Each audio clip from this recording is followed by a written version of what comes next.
চলমান কার্যক্রমের অংশ হিসেবেই সাদিক এগ্রোর বিরুদ্ধে ব্যবস্থা নেওয়া হচ্ছে বলে জানিয়েছেন স্থানীয় সরকার মন্ত্রী তাজুল ইসলাম।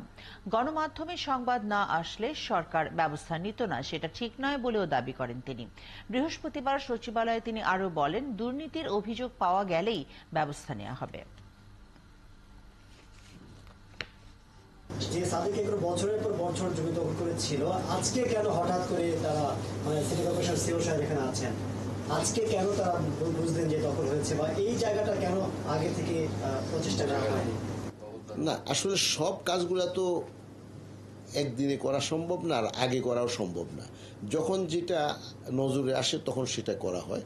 আমাদের এরকম বৈধ অবৈধ দখলদারির বিভিন্ন ধরনের অভিযোগ বিভিন্ন সময় ছিল, আছে।